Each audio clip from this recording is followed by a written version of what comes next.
Hawak tayo ng breeder natin ng mga lalaki.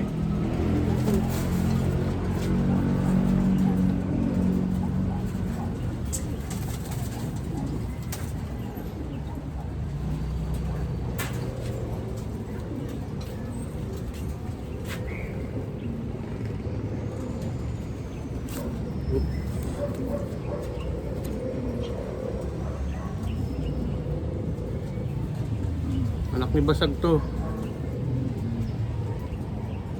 Ito yung unang-una yata.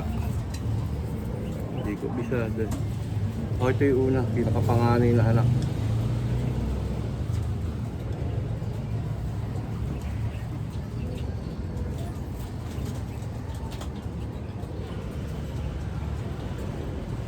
Medyo ganda na.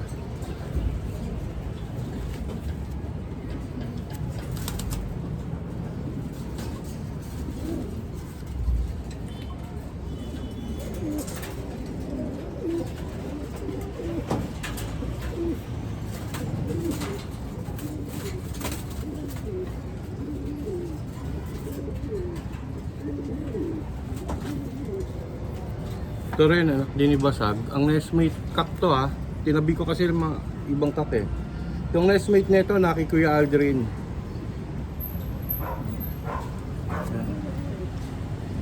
Okay na rin. Medyo ano pa yung pakpak.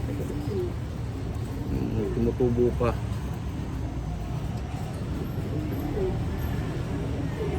Medyo bangkain to eh. Yung isa bilog.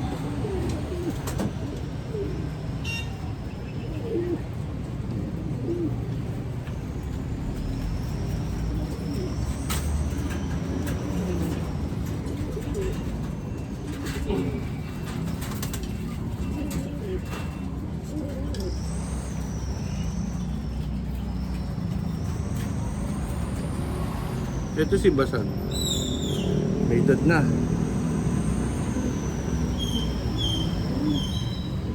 Okay pa naman. Balahipo niya. Meron pang matitira. Hindi ko binubunot eh. Nahiyaan ko lang to. Medyo may edad na kasi. Kaya pag mga lolo nasasaktan din agad.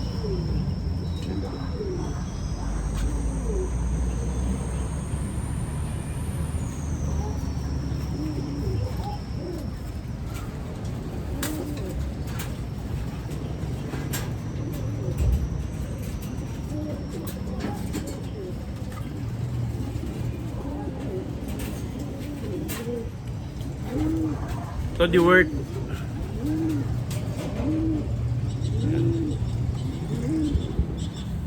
Jadi ang parent yata nito nanalo sa RMC.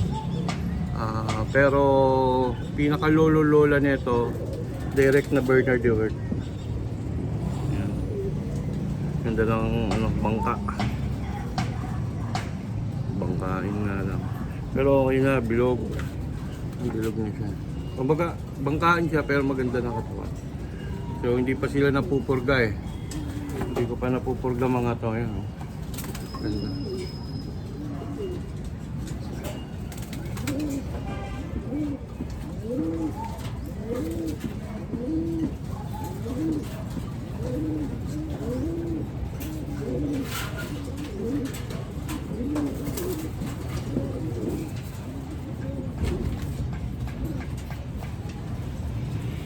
Ito yung breed. Yung breed na rin yung Basag to. Ito yung pinaka bata last year na inanak. May mga kapatid kong ilan nakak eh. Na out. Ganawa ko siyang breeder. Ayan o, batang bata. May ano pa o.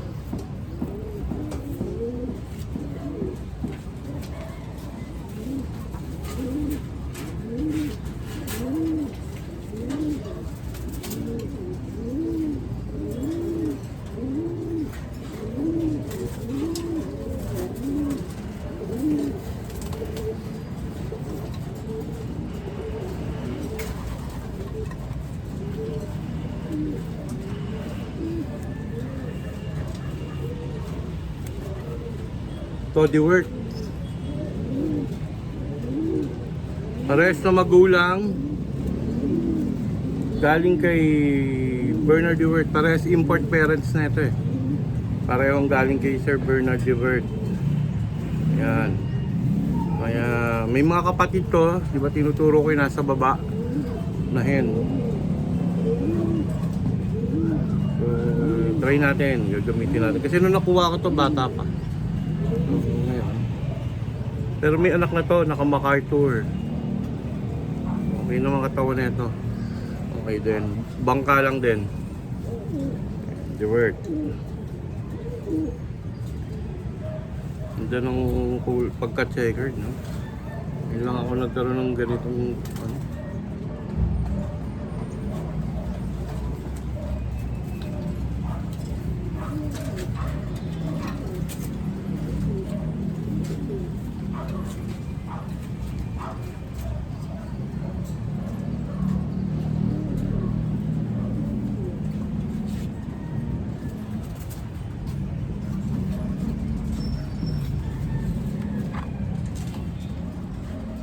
Yan. Hindi ko na inuwakan yung iba. Yung ano.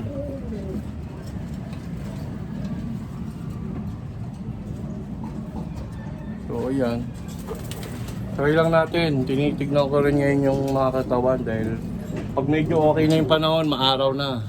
Pupurga na ako eh. Tapos linis. Tanker, lower and upper. Kasi sigurado, at saka burner rin eh. Para pag ginamit natin, maganda. Kumbaga, may laban. Hindi naman sinasabing panalo. Pero at least ginawa mo yung lahat. Para yun naman. Ito yung mga, ito yung cock section ko. Ayan. Hanggang doon sa baba. Ayan. Ito ay masili. Ayan, masili. Ayan, basag din yan. Ayan.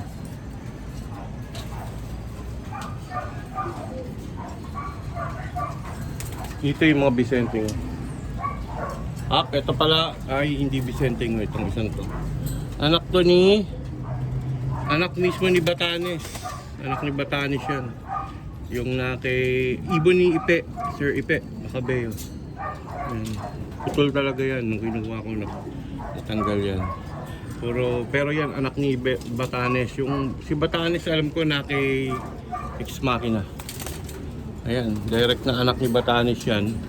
Ang nanay niya, nang alam ko, nag-winner din ni Sir Ipe sa PFC. Ang magulang yan. Tagal na yan sa akin. Ginagamit ko rin siya.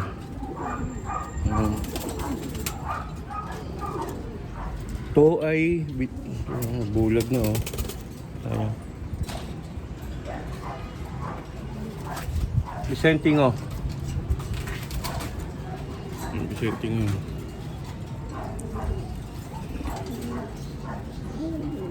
Ito gagamitin ko to. Lahat ng DeWert. Kasi lahat gagamitin ko. Try naman natin silang gamitin lahat. Minsan iba nabuburo eh. Yung iba, napapaanak ko tapos pinagbibigay ko lang. Ngayon magbibigay pa rin naman tayo. Pero syempre limited nga lang. Kasi gagamitin ko rin naman. Kasi dati hindi pa ganito yung loft ko, maliit pa. So nasisikipan ako ngayon, medyo naayos na eh. Ayan. Iba talaga pag anak ni Basag, talagang kamukha talaga niya. Ayan. Mas din yan. Yun nga, sa baba meron din. Kasi ito lang pinapapakita ko kasi ito yung madalas ko nagagamit. Ayan, si Basag medyo may edad na. Ayan. Diba?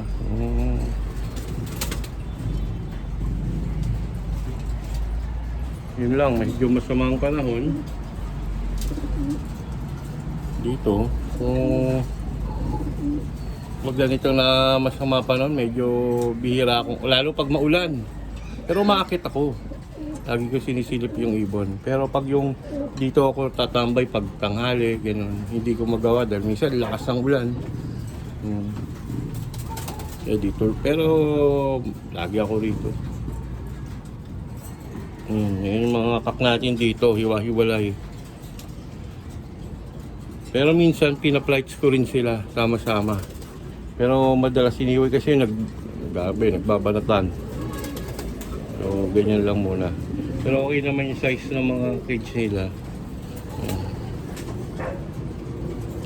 Out muna ako, bababa ako.